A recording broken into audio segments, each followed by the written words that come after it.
मरने वाले लोग ज्यादा कहाँ है तो हिंदुस्तान में 5 लाख एक्सीडेंट होते, 1.5 लाख लोगों की मौतें होती है।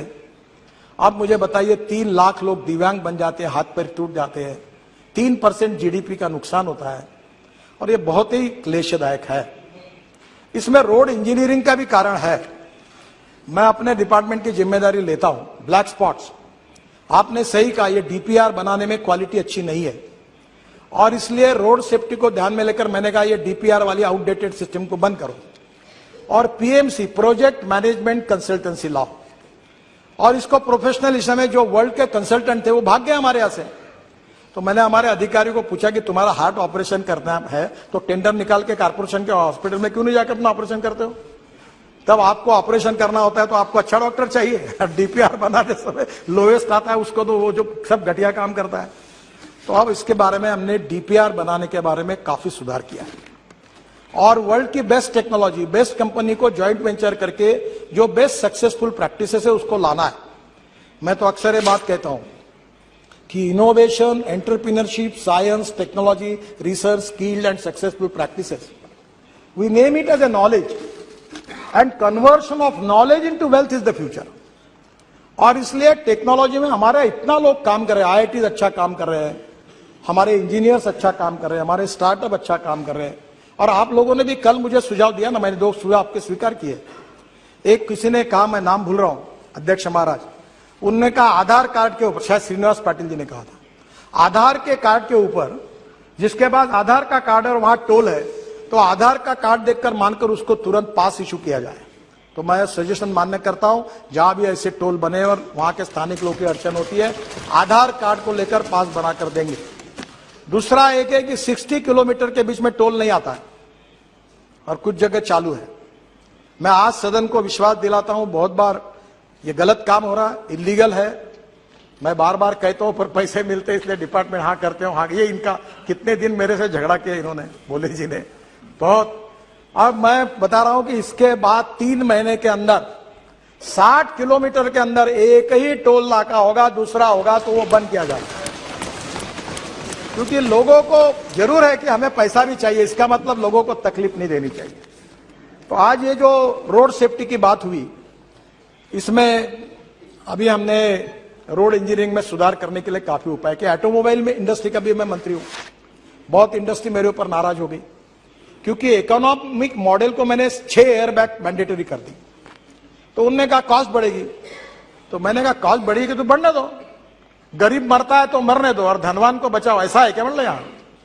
इसके बाद इस देश में इकोनॉमिक मॉडल, छोटा से छोटा कोई नैनो मॉडल हो, हर गाड़ी में 6 एयरबैग्स लगेगी, ये हमने मैंडेटरी कर दिया ताकि हमारे लोगों की जान नहीं जाए। अध्यक्ष महाराज, अभी तो गाड़ियों में इतना सुधार हो रहा, मैं बाद में बताने वाला हूं उसके बारे में, पर एक बात जरूर है कि रोड इंजीनियरिंग के साथ एजुकेशन की भी बहुत जरूरत है। रूल्स ऑफ द रोड, कानून के प्रति सम्मान भी नहीं और डर भी नहीं। मैं अपने स्टूडेंट लीडर जब था यूनिवर्सिटी का, तो मुझे याद है, मुझे बताते हुए शर्म आ रही है कि मैं स्टूडेंट यूनियन के चेयरमैन का चुनाव लड़ रहा था, तो पैसे नहीं रहते थे, पेट्रोल नहीं, डीजल नहीं, गाड़ी नहीं, तो एक स्कूटर थी, विजय स्कूटर। तो मैं बोलता था 4 दोस्तों को, चौथा जरा ठीक से बैठ, वो टायर पे बैठ और नंबर प्लेट पे हाथ रख। अब जो चलाता था तो पुलिस वाला शिट्टी मार रहा था, नंबर ही नहीं मिलता था, हम चले जाते। अब मुझे वो दिन याद हो रहा है कि हम क्या गलती कर रहे थे। अब आज स्थिति ऐसी हो गई है कि आज भी लोग ग्रीन सिग्नल, रेड सिग्नल कोई पालन ही नहीं करते।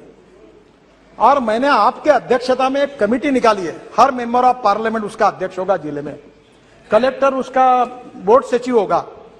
और हमारे यहां महाराष्ट्र में, मैंने एक बार, एक महाराष्ट्र में एक्सीडेंट को मराठी में अपघात कहते हैं, ये जो सुप्रिया जी बैठी है, ये पुणे कोल्हापुर रोड पर एक जयसिंहपुर बाईपास था, मैं मंत्री था, एक जगह पर 150 लोग मरे थे, पर सरकार ने सुधार नहीं किया था।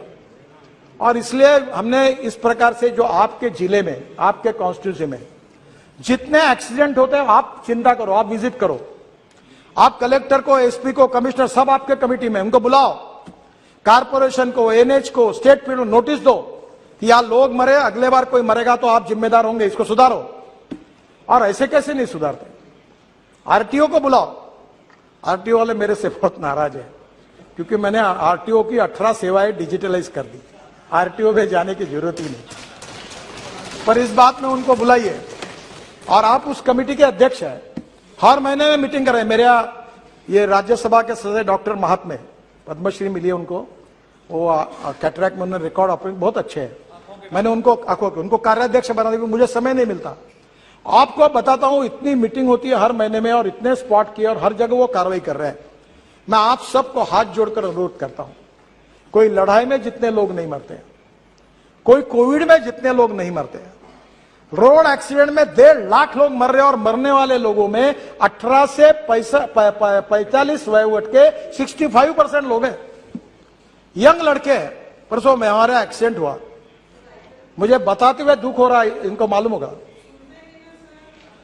एक गाड़ी में वर्धा के रामदास तड़स यहां बैठे एक मेंबर ऑफ पार्लियामेंट, इनके कॉन्स्टिट्यूंसी में, इनके गांव के ढाबे में गए, वहां खाना खाया, और वहां से आते समय 140 किलोमीटर के स्पीड से 7 बच्चे एमबीबीएस पार्ट 1 के होशियार लड़के, पूरी गाड़ी अंदर गई और 7 के 7 मर गए। मैं आपसे अनुरोध करता हूं कि इसके बारे में जनता के सहयोग के बिना, लोगों के सहयोग के बिना, और लोक प्रतिनिधियों के सहयोग के बिना यह मामला नहीं निपटा जा सकता। केवल कितना भी फाइन बढ़ाया, नया मोटर व्हीकल एक्ट आप सबके सहयोग से मंजूर हुआ, कार्रवाई कर रहे हैं, पर मेरा आपसे अनुरोध है कि आने वाले समय में एक्सीडेंट को रोकने के लिए आप सबका सहयोग चाहिए। आपके जिले के, आप अभी परसों मैंने जवाब में कहा था कि हमारे यहां भी ये ब्यूरोक्रेटिक सिस्टम ऐसी होती है कि वो एक्सीडेंट का ब्लैक स्पॉट है, फिर सेंट्रल ऑफिस को भेजो। मैंने कहा नथिंग डूइंग, जहां 2 बार एक्सीडेंट हुआ ऐसा ब्लैक स्पॉट होगा, हमारा आरोप और चीफ इंजीनियर 50 करोड़ रुपए का काम तुरंत उसको इंप्रूव करने के लिए खर्चा करेगा, और तुरंत उसको छोड़ेगा। ऐसा नहीं तो लोग मरते रहे, हम देखते रहे, ऐसा नहीं होना चाहिए। मेरा आपसे अनुरोध है कि ये एक बहुत बड़ा प्रश्न है रोड सेफ्टी का। देखिए, क्या बताएं, अच्छा बताओ या नहीं बताऊं, मुझे संकोच होता है। हाँ, तेलंगाना यस सही है। और आपके कॉन्स्टिट्यूंसी का जो रोड है विजयवाड़ा का, परसों ही मैंने मीटिंग कराई थी, विजयवाड़ा से हैदराबाद, ये रोड में भी यही सब जगह पर ये हो रहा है। आंध्र, तेलंगाना, कर्नाटका, तमिलनाडु केवल एक सरकार है कि जिसने वर्ल्ड बैंक के सहयोग से 50% एक्सीडेंट और 50% डेथ कम किए हैं। और परसों मेरे पास वर्ल्ड बैंक के वाइस प्रेसिडेंट आए थे, इंडिया हमारे आशिया हेड जुएत करके, वो भी आए थे, और मैंने उनको कहा कि इसके लिए आप तमिलनाडु मॉडल को पूरे देश में उसको इंप्लीमेंट करो। और मुझे आज बताते हुए खुशी हो रही है कि हम 14,000 करोड़ रुपए, इसमें से वर्ल्ड बैंक और एडीबी 50% भारत सरकार, ऐसी योजना का शुभारंभ तुरंत करने जा रहे हैं, और जिससे राज्य सरकार में भी, सिटी रोड में भी जहां जहां ऐसे ब्लैक स्पॉट होंगे उसको इंप्रूवमेंट करने के लिए हम पैसा देने वाले हैं, ताकि इससे एक्सीडेंट में लोगों की जो मृत्यु हो रही है उसको कम किया जाए। मैं भी भुगत भोगी हूं, मेरा पैर 4 जगह टूटा है पुलिस प्रोटेक्शन में, और इसलिए मैं आपको फिर से अनुरोध करता हूं, जो सरकार में मंत्री वो पहला काम करे, अपने ड्राइवर का आके जांच ले। कैटरैक्ट निकलता है, मैं महाराष्ट्र में मंत्री था तो अनेक ड्राइवर कैटरैक्ट वाले निकले 40%। एक केंद्र सरकार में एक मंत्री थे, उनका ड्राइवर एक आंखों से अंधा ही था, ऐसी गाड़ी चला रहा था।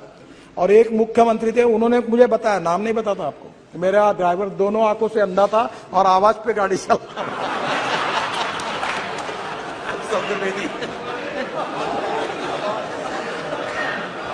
अब मैं आपसे अनुरोध करता हूं, आप जितने लोग हैं सर, पहले अपने गाड़ी के ड्राइवर का आंखों की जांच अच्छे डॉक्टर से कराइए। पीने वाला नहीं चाहिए, पीने वाला तो बिल्कुल नहीं चाहिए। और इसलिए मुझे लगता है कि आपके सपोर्ट के बिना, आपके अवेयरनेस के बिना नहीं होगा। और ये जो तमिलनाडु का सक्सेस मॉडल है, इसके आधार पर इंजीनियरिंग, एजुकेशन, इमरजेंसी, और उसके साथ साथ हमारे लिए सबसे इंपॉर्टेंट चीज है कि हम लोग जो लॉ बना रहे हैं उसका इम्प्लीमेंटेशन। ये चारों बातों के आधार पर अगर वर्ल्ड बैंक का भी सहयोग मिल रहा है तो हम लोग हिंदुस्तान में, कहीं कहा जाता है, मैं भी कभी सवाल नहीं करता हूं, मैं कभी पत्रकार मुझे बहुत आड़े टेढ़े सवाल करते हैं, मैं पूछता हूं, आप में से कितने लोग ऐसे जो आरटीओ ऑफिस में जाके ड्राइविंग की टेस्ट देके जिन्होंने लाइसेंस लाया, बताओ, हाथ ऊपर करो। मैं आपको यह सवाल नहीं पूछूंगा कि आप कितने लोगों को जिन्होंने आरटीओ ऑफिस में जाकर ड्राइविंग की टेस्ट देके लाइसेंस मिलाया। शायद सब लोग हाथ ऊपर कर नहीं पाएंगे।